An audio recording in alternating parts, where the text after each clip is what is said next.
नारायण पयोधी जी।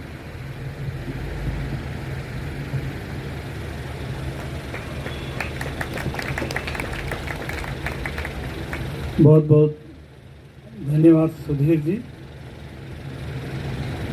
ये बहुत अच्छी बात है कि विश्व रंग के साथ मानव संग्रहालय ने मिलकर ट्राइबल लिटरेचर पे बात करने के क्रम को आगे बढ़ाया है।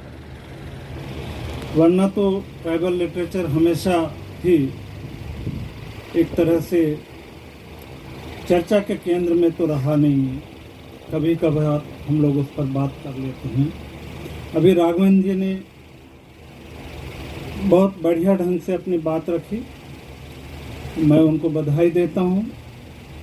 मंच पर बैठे हैं सुधीर जी, ये काफ़ी सक्रिय हैं और चिंतित भी कि कैसे ट्राइबल लिटरेचर को संरक्षित करें और उसे प्रोत्साहित करें। आप सब लोग यहाँ उपस्थित हुए, मैं आपके सामने अपनी बात थोड़े से विस्तार से रखूँगा सबकी चर्चा करते हुए। उसमें छत्तीसगढ़ भी आएगा, मध्य प्रदेश भी आएगा, वहाँ का ओरल ट्रेडिशन भी आएगा और जो लोग लिख रहे हैं उनकी बात भी मैं करना चाहूँगा, ताकि एक परिदृश्य यहाँ पे उपस्थित हो जाए। मैं आप सबका भी स्वागत करता हूँ और अपनी बात शुरू करता हूँ। आदिवासी या जनजातीय साहित्य, योगदान और चिंताएं, ये विषय है। अभी राघवेंद्र जी ने ये कहा कि नहीं, सुधीर जी ने बल्कि ये कहा कि जो ओरल ट्रेडिशन है उसके डॉक्यूमेंटेशन का कितना काम चल रहा है और कितना और किया जाना चाहिए। इस प्रसंग में मैं ये बात बताना चाहूँगा कि हम लोग मध्य प्रदेश में कम से कम 2-3 संस्थाओं के माध्यम से ये काम चल रहा है। एक तो ट्राइबल रिसर्च इंस्टीट्यूट है, जहाँ मैंने कम से कम 15-16 साल तक ये काम किया है। काफ़ी वहाँ पे हम लोगों ने डॉक्यूमेंटेशन का काम किया है। एक आदिवासी लोक कला एवं लोक कला परिषद है, वो भी कर रहा है, और मानव संग्रहालय ने भी बहुत सारा काम किया है। तो मैं इसको एक उम्मीद के रूप में देखता हूं कि आगे चलकर हम लोग कुछ और कर पाएंगे। मैं बात यहाँ से शुरू करता हूं कि जनजातीय साहित्य को भाषा, संवेदना और अभिव्यक्ति की दृष्टि से कुछ इस प्रकार श्रेणीबद्ध किया जा सकता है। नंबर 1, जनजातीय भाषाओं का परंपरागत मौखिक साहित्य। नंबर 2, जनजातीय भाषाओं में रचा गया समकालीन मौलिक साहित्य। नंबर 3, जनजातीय सर्जकों द्वारा रचित साहित्य। नंबर 4, आदिवासी क्षेत्रों के निवासी गैर आदिवासी सर्जकों का जनजातीय जीवन, संस्कृति और संघर्ष पर केंद्रित साहित्य। और नंबर 5 है सैलानी या प्रवासी गैर आदिवासी सर्जकों द्वारा अल्पकालीन अवलोकन और अनुभव के आधार पर जनजातीय जीवन, संस्कृति और संघर्ष पर रचा गया साहित्य। इन 5 श्रेणियों में मैं जनजातीय साहित्य को वर्गीकृत देखता हूँ।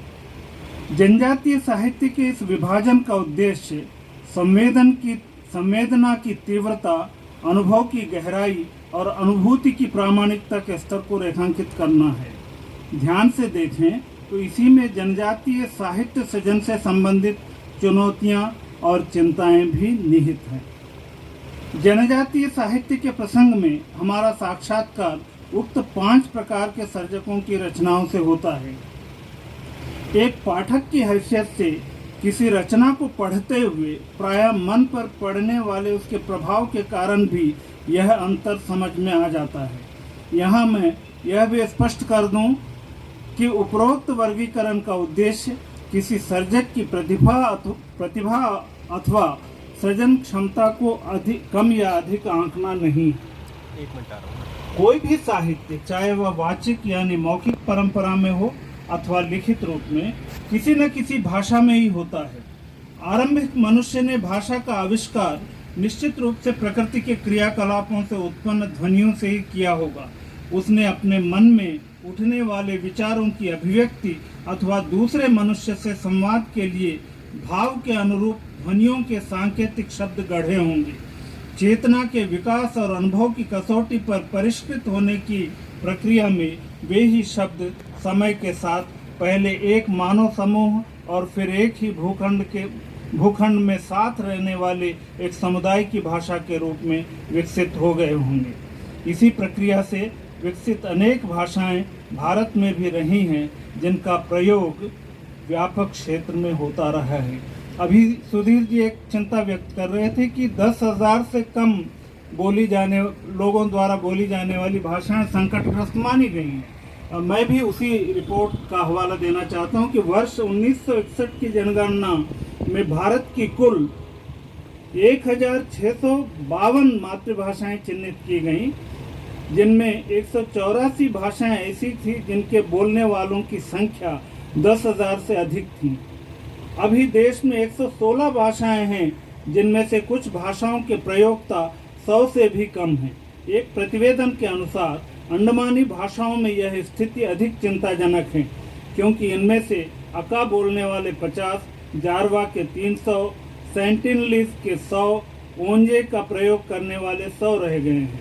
यूनेस्को के मुताबिक भारत में 400 भाषाएं हैं, जिनमें से 70 से 80% लुप्त होने की कगार पर हैं। चिंता इस बात की है कि लुप्त होने वाली भाषाओं में अधिकांश जनजातीय भाषाएं हैं। दरअसल किसी भी प्राचीन भाषा का लुप्त हो जाना केवल इसलिए चिंताजनक नहीं है कि अभिव्यक्ति या संवाद का एक माध्यम कम या समाप्त हो जाएगा, बल्कि चिंता का कारण यह है कि कई पीढ़ियों द्वारा संचित एक समृद्ध ज्ञान कोश उस समुदाय से छिन जाएगा। यदि इस बात की चिंता संबंधित समुदाय को रही होती तो लुप्त होने वाली भाषाएं कभी व्यवहार से बाहर ही नहीं होती। व्यवहार में बने रहने यानी बोलते रहने से कोई भाषा कभी मर ही नहीं सकती। दोहराना चाहूँगा कि किसी भाषा के मरने या लुप्त हो जाने का अर्थ उसमें पीढ़ियों से संचित पारंपरिक ज्ञान तथा समृद्ध सांस्कृतिक और साहित्यिक संपदा का खो जाना है। उल्लेखनीय है कि जब किसी भाषा से एक शब्द का लोप हो जाता है तो केवल उस भाषा का एक शब्द कम नहीं हो जाता, बल्कि उससे संबंधित एक पूरी सांस्कृतिक धारा विलुप्त हो जाती है। उदाहरण के लिए जैसे बस्तर का घोटुल, लिंगो, गोंचा या लमसेना या लमझना, भगोरिया या भोंगरिया आदि केवल शब्द नहीं, बल्कि ये सभी अपने आप में अलग अलग सांस्कृतिक धाराएं हैं। सोचिए, अगर ये शब्द संबंधित भाषाओं से लुप्त हो जाएं तो नुकसान किस स्तर का और किस प्रकार का होगा। हम जानते हैं कि हर जनजातीय भाषा की अपनी समृद्ध मौखिक परंपरा है। उस परंपरा में विभिन्न अवसरों के गीत हैं, मंत्र हैं, स्तुतियां हैं, गाथाएं हैं, लोकोक्तियां हैं, कथाएं हैं, नाट्य रूप हैं और इन सब से अलग वनस्पतियों, औषधियों, आखेट, पशुपालन, कृषि, जल संरक्षण और मौसम विज्ञान आदि हैं।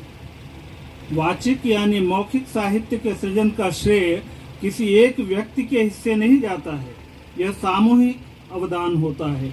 किसी व्यक्ति विशेष की रचना भी परंपरा में तिरोहित होकर काल यात्रा में वह सामूहिक सर्जना के रूप में अपने समय के तथ्यों को समेटते हुए आगे बढ़ती है। हमारे समय में विद्यमान विभिन्न जनजातियों के परंपरागत मौखिक साहित्य से उक्त कथन की पुष्टि कर सकते हैं। उदाहरण के लिए धुरकुटा बजाग डिंडोरी के कलाकार अर्जुन सिंह धुर्वे द्वारा प्रस्तुत बैगा जनजाति के जोड़नी ददरिया का यह अंश। फोरे तो बोहिरा कोना झोंके रे जवारा ददरिया जोहिरा कोनो झोंके रे जवारा, झीके तो डोरी झोंकी लहन रे जवारा, गावैया जोड़ी झोंकी लहन रे जवारा। इस पारंपरिक गीत को जोड़नी ददरिया इसलिए कहा जाता है क्योंकि गायक द्वारा एक पंक्ति उछाली जाने पर कोई और उसे झोंक कर अपनी एक पंक्ति उसमें जोड़ देता है और इस प्रकार वह गीत पूर्णता की ओर बढ़ता है। हम यह मान सकते हैं कि मौखिक परंपरा में शब्दों की बजाय गीत की धुन और केंद्रीय भाव पारंपरिक होता है। ठीक इसी तरह मौखिक कथाओं का कथानक या कथ्य पारंपरिक होता है। शब्द तो गायक अथवा वाचक के अपने कौशल से भाव या कथ्य के अनुरूप स्थापित किए जाते हैं, जो व्यक्ति की मनोदशा, काल और परिस्थिति के अनुसार बदलते रहते हैं। इधर की जनजातीय शिक्षित पीढ़ी में अपनी मातृभाषा की पारंपरिक धुनों के आधार पर समकाल को रेखांकित करने की प्रवृत्ति विकसित हुई है। पोही जुन्नार देव छिंदवाड़ा के गोंडी गायक सुखनंदन आहके के गीत में बादल ने बंदूक पकड़ रखी है, जो आधुनिक भाव है। गीत का एक अंश देखें। जगनी पुंगार रेगा मंडाते, जगनी पुंगार रेगा मंडाते, बादल बंदूक बई तोल, बादल बंदूक बई तोल, घड़ी घड़ी हनमा सांगो, ढोड़ाते सांगो छिरियाते, जगनी पुंगार रेगा मंडाते, जगनी पुंगार रेगा मंडाते। श्रावण में पुरुषों द्वारा गाए जाने वाले इस पारंपरिक डंडार गीत में आज का नायक नायिका से कह रहा है कि बेर के पेड़ पर जगनी के फूल खिले हैं, वो मामा की बेटी बार बार झिरिया की ओर मत जा, बादल ने बंदूक पकड़ रखी है, तो बार बार झिरिया की ओर मत जा। मामा की बेटी को इसलिए संबोधित कर रहा है क्योंकि मामा की बेटी से वो शादी कर सकता है, गोंडी परंपरा के अनुसार। उत्कृष्ट साहित्यिक भावबोध, संवेदना और रस से परिपूर्ण मंडलाही गोंडी का यह पारंपरिक गीत भी देखें, जिसमें दुख की पराकाष्ठा अभिव्यक्त है। इवला छिवला छिवला के पान, कतना कतना दुखला सहेरे परान, भीतरी करेजा लघुन काथेरे दोष। अर्थात जीवन संघर्ष के पराजित भाव को व्यक्त करते हुए मुड़की डिंडोरी के रूप में कुशराम के गीत का नायक कहता है कि फटे हुए खुरदुरे पलाश पत्ते जैसे इस कठिन दुख को प्राण कितना सहेंगे, भीतर कलेजे में जो दुख के घाव हैं वे देह को घुन की तरह खाए जा रहे हैं। अब भाव देखिए। जनजातियों की वाचिक परंपरा का बारीकी से अध्ययन करने पर हम पाते हैं कि उसमें अद्भुत प्रतीक, योजना और बिंब विधान हैं। ऊपर प्रस्तुत गोंडी गीत इसका ठोस प्रमाण है। जनजातीय गीतों में उपस्थित भाव चित्र प्रायः प्रकृति के क्रियाकलापों से आकार ग्रहण करते हैं। एकाकी कोयल का झूमना भी प्रकृति पुत्र के लिए प्रेरक घटना है। कोरकू समुदाय का यह पारंपरिक गीत देखिए।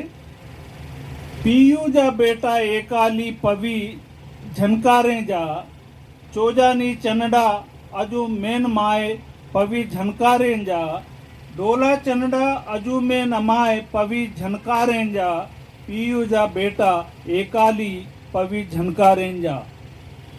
चैत्र वैशाख में प्रायः रात के समय पुरुषों द्वारा सामूहिक नृत्य के साथ गाए जाने वाले इस गीत में एकाकीपन की अवस्था को बयान किया गया है। कहा है कि कोयल का बेटा अकेला है, इसीलिए बंसी और ढोल के स्वर पर झूम रहा है। तो एकांत का संगीत देखिए। तो प्रकारांतर से मनुष्य द्वारा एकाकीपन के दुख को संगीत के माध्यम से आनंद में रूपायित करने के अनूठे रूपक का उदाहरण है यह गीत। जनजातीय मौखिक परंपरा में श्रृंगार के उत्कृष्ट भाव मिलते हैं। नायक नायिका के लिए प्रेम की अनुभूतियों को व्यक्त करने में अज्ञात रचनाकारों की कल्पनाशीलता की चरम अवस्था उनके गीतों में देखी जा सकती है। यह भीली गीत कुछ उसी कोटि का प्रतीत होता है। ए मुनारिया थारा रुटरला ने मार माछला, आवलिया माला में जिमसु आवलिया माला में खावसु, थारो लुगड़ो मारो दुपटो, आवलिया माला में तंबू तानसो। गीत के माध्यम से नायक नायिका से कहता है कि ओरी मुनारिया, मुनारिया मतलब मनोहारिणी या मन को हरने वाली, ओरी मुनारिया तेरी रोटी पर मेरी मछली रखकर उस पर मेले में साथ साथ खाएंगे, तेरी साड़ी पर मेरा गमछा रखकर टीले पर तंबू तानेंगे, वो मनोहारिणी तू मेले में आ। गोंडी रामायणी पंडवानी गोंडवानी भीली भिलाली गायणा हल्बी लक्ष्मी जगार बाली जगार तीजा जगार आठे जगार दोरली चित्तल रामायणम सम्मक्का पोचम्मा मैसम्मा आदि गाथात्मक महाकाव्यों कथाओं और गीतों में प्रतिबिंबित युगीन भावानुभव इसके उदाहरण हैं। इस तथ्य में कोई संदेह नहीं कि जनजातीय भाषाएं प्राचीन है और उनमें विद्यमान मौखिक परंपरा भी उतनी ही पुरातन है। इसलिए मानव सभ्यता के विकास क्रम और इतिहास शोधन की दृष्टि से इन भाषाओं का अत्यंत महत्व है। जनजातीय भाषाओं का मौखिक साहित्य हमें संबंधित समुदायों की सामाजिक, आर्थिक, सांस्कृतिक और शैक्षणिक विकास की क्रमबद्ध स्थितियों के भी सूत्र देता है। परंपरागत मौखिक साहित्य जो लगभग सभी जनजातीय समुदायों में प्रखर रूप से विद्यमान है, उसमें मुक्त काव्य के विविध रूपों के साथ साथ प्रबंध काव्य, गाथा काव्य के अलावा कथा कथन और नाट्य की भी समृद्ध परंपरा है। कुछ पाश्चात्य विद्वानों की यह मान्यता रही है कि साहित्य का कोई रूप जब परिपूर्णता की उच्चतर सीमा तक पहुंच जाता है तो सूखने और कुम्हलाने लगता है और अंत में लुप्त हो जाता है। जनजातीय मौखिक परंपरा में साहित्य के विभिन्न रूपों की अवस्था भी पूर्णता की उसी चरम अवस्था के बाद लुप्त होने की कगार पर है। जैसा कि पहले कहा है, संतोष की बात यह है कि नई रचनाशीलता ने लोक जीवन में, जिसमें जनजातीय जीवन संघर्ष शामिल है, उसे स्वीकार कर सुसंगत यथार्थवाद की दिशा में कदम उठाए हैं। परिणाम स्वरूप जनपदीय भूगोल, उसकी बोली बानी और संस्कृति की गहरी और स्पष्ट छाप आज के साहित्य में दिखाई देती है। जनजातीय और लोक परंपरा के गीतों, कथाओं का सकारात्मक प्रभाव कविताओं, गीतों के साथ साथ कहानियों और नाटकों पर भी पड़ा है। प्रसिद्ध कवि स्वर्गीय श्री नरेश मेहता के शब्दों में कहें तो सृष्टि का ही प्रयोजन नहीं है, काव्य का भी है। कविता जब प्रतिकविता के जन्म देती है तो वह उसका प्रयोजन होता है। इसी प्रकार कविता का अर्थ भी कविता से पृथक नहीं होता। कविता स्वयं अपना अर्थ उसी प्रकार है जिस प्रकार फूल का अपना ही अर्थ होता है। प्रकृति को सौंदर्य का चरम प्रतिमान माना गया है, इसलिए प्रकृति का अनुकरण ही सौंदर्य सृजन है। सौंदर्य जीवन सापेक्ष होता है, इसे एक प्रकार का कलात्मक कौशल भी माना जा सकता है। सौंदर्य परिवेश और संगति का फल है। यह सौंदर्य बोध हम जनजातीय साहित्य में देख सकते हैं। जनजातियों की नई पीढ़ी के शिक्षित हो जाने के क्रम में सामाजिक, आर्थिक और सांस्कृतिक विसंगतियों के प्रति जागरूकता के साथ साथ संवेदना में तीव्रता, अनुभूति में सघनता बढ़ी है। इसलिए अभिव्यक्ति की चेतना में विस्तार हुआ है, जिससे जनजाति वर्ग की रचनाशीलता को नई दिशा मिली है। अब इधर की पीढ़ी ने वह दृष्टि अर्जित कर ली है जिससे शोषण के रूपों और शोषकों के चेहरे पहचाने जा सकें। पिछली सदी से इन चेहरों की गतिविधियों के विरुद्ध प्रतिरोध के स्वर मुखर होने लगे हैं। हम ध्यान से देखें तो पूर्व कथनानुसार जनजातीय साहित्य सृजन दो स्तरों पर किया जा रहा है। पहला पारंपरिक मौखिक साहित्य का संकलन और विवेचन तथा दूसरा नए अनुभव और अनुभूति पर आधारित मौलिक कविता, कहानी, नाटक अथवा मान्य विधाओं में जनजातीय भाषाओं के अलावा हिंदी एवं अन्य संबंधित प्रादेशिक भाषाओं में लेखन। संस्कृति मनुष्य के जीवन में घटित होने वाले प्रत्येक पहलू को स्पर्श करती है। यह मनुष्य के संस्कारित होने की प्रक्रिया है। इसलिए यह हमारे आचरण यानी दैनिक व्यवहार, जीवन शैली यानी रहन सहन, विचार पद्धति के साथ साथ कला, साहित्य, संगीत आदि के आनंद में प्रतिबिंबित हमारी प्रकृति की अभिवृत्ति है। जनजातियों की मौखिक परंपरा को ध्यान से देखें तो इसमें महिलाओं की सृजनात्मक भागीदारी और सक्रियता अधिक रही है। श्रम और उसकी थकान को आनंद में बदलने के लिए वे गीतों की रचना करती रही हैं। पर्व त्योहार हो, पूजा अनुष्ठान हो या खेल अथवा संस्कार, हर अवसर पर एकल अथवा सामूहिक गीत, कहानियाँ, बुझव्वल और कहावतें भी। इधर समकालीन हिंदी साहित्य के राष्ट्रीय परिदृश्य में महिला रचनाकारों की उपस्थिति उत्साहवर्धक है। कुछ महिला रचनाकारों का उल्लेख यहाँ प्रासंगिक होगा। एली सेक्का ये प्रथम जनजातीय महिला कथाकार मानी जाती हैं। इनकी पहली कहानी वनकन्यों आदिवासी साप्ताहिक के 17 अगस्त 1961 अंक में प्रकाशित हुई थी। सुश्री वंदना टेटे द्वारा संपादित पुस्तक में एली सेक्का की 6 कहानियां संकलित हैं जो जनजातीय जीवन संघर्ष का विभिन्न कोणों से विमर्श करती हैं। रोज केरकट्टा इनका कहानी संग्रह पगहा जोरी जोरी रे घाटी 2009 में प्रकाशित हुआ है। यह स्त्री प्रतिकार की कहानियां हैं। निर्मला पुतुल इनकी कविताएं आदिवासी स्त्री की अस्मिता के प्रश्नों से जूझती उत्पीड़न के प्रतिरोध और संघर्ष के मुखर स्वर के रूप में सामने आती हैं। जैसे मैं चुप हूँ तो मत समझो कि गूंगी हूँ, या कि रखा है मैंने आजीवन मौन व्रत, गहराई चुप्पी के अंधेरे में सुलग रही है भीतर जो आक्रोश की आग। अथवा मैं चुप रहूं तो मत समझो कि गूंगी हूँ, या कि रखा है मैंने आजीवन मौन व्रत, गहराई चुप्पी के अंधेरे में सुलग रही है भीतर जो आक्रोश की आग। प्रभाती मिंज ये हिंदी और मातृभाषा कुड़ुख में कविताएं लिखती हैं। एक हिंदी कविता संग्रह मैंने पूछा चांद से प्रकाशित और चर्चित है। कुड़ुख में काव्य सृजन को वे अपना दायित्व मानती हैं। नाम कुड़खत में प्रकाशित उनकी ताजा कविता का अंश मदगी डाड़ा गही हिली रना का आलर ही सुरतन माल धरना, किया मदगी मई या कोच उइयो लगे नाम कोहा सोच, मदगी पोंप नो आर पार भोंको अधही डाड़ा कटिक ढेंको, मदगी गा जमा दिम एम्बा पहें आलर दिकिम अनभनिया कोंको। अन्ना माधुरी तिर्की अपने परिवेश और उसके जीवन संघर्ष से इनका आत्मीय रिश्ता रहा है। हिंदी कविताओं के 2 संग्रह सोना जावरी के तट से और उस स्त्री की तरह प्रकाशित, चर्चित और पुरस्कृत हो चुकी हैं। इस कवयित्री का सृजन अपनी दुनिया के सुख दुख की आत्मिक अभिव्यक्ति का एक अभिव्यक्ति है। एक कवितांश केंडी की उम्र से बड़ा टोकना सिर पर आंगन में उतार कर बोझ फैला देती धूप में सुखाकर, खूब कड़क नौर की पंखुड़ियों को दिखाती आग, केंडी चहक उठती जलाकर अपने बुरे दिन।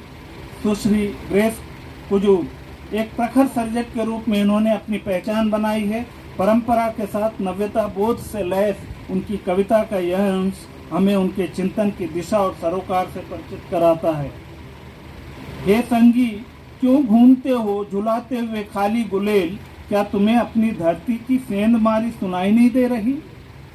मंगला अग्रवाल जनजातीय स्मृतियों को सहेजने के लिए संकल्पित और प्रतिबद्ध कवयित्री है। इन्होंने मौखिक साहित्य के अभिलेखन की अनेक शोध परियोजनाओं में सहयोगी स्रोत व्यक्ति के रूप में अपने महत्वपूर्ण योगदान के साथ स्वयं भी परंपरा की विरासत को सहेजा और प्रस्तुत किया है। भीली के 107 गीतों, 727 कविताओं, कहावतों, मुहावरों, 96 पहेलियों का मनोहर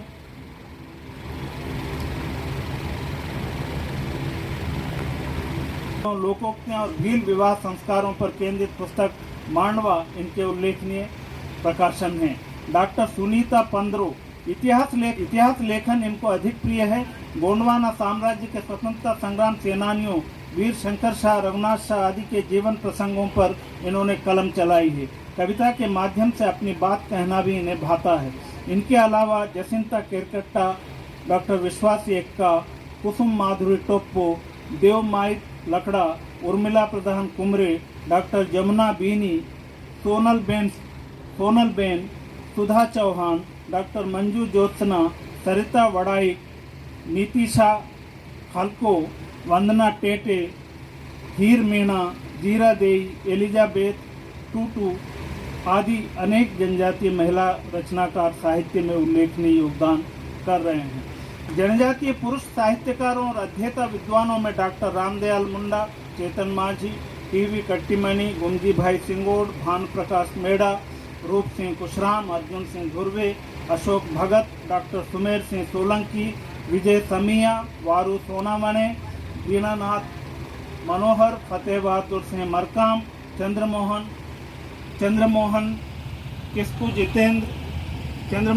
किस्कू जितेंद्र वसावा, हरिराम मीणा, गंगा साहेब मीणा, शोभाराम वाड़ीवा, मन्नालाल रावत, बसंत कवड़े, नकल सिंह नौरे, निर्मल सिंह चौहान, सुखनंदन आहके सहित देश के विभिन्न क्षेत्रों में सक्रिय अन्य अनेक जनजातीय रचनाकारों के साहित्यिक अवदान को भुलाया नहीं जा सकता। मैं अंत में जो मुख्य चिंताएं उनको आपके सामने रखूंगा कि जनजातीय साहित्य के परिप्रेक्ष्य में 2 प्रकार की चिंताएं प्रमुख रूप से उभरती हैं। पहली यह कि पारंपरिक वाचिक संपदा का प्रामाणिक दस्तावेजीकरण और सार्थक विवेचन हो। दूसरी गंभीर चिंता यह कि जनजातीय संवेदना की अभिव्यक्ति उस जीवन से समरस होकर समानुभूति के स्तर पर हो जनजातीय साहित्य का सृजन उस संसार से गहरे तादात्म्य के बिना फैशन की तरह न किया जाए। अंत में जनजातीय साहित्य के एक समर्थ और प्रखर कवि महादेव टोप्पो की कविता का अंश, जिनकी कविताओं का मुख्य स्वर विसंगतियों के विरुद्ध प्रतिरोध है। कवि के तेवर देखें। इससे पहले कि वे पुनः तुम्हारा अपने ग्रंथों में बंदर, भालू या किसी अन्य जानवर के रूप में करें वर्णन, तुम्हें अपने आदमी होने की तलाशनी होगी। परिभाषा। धन्यवाद।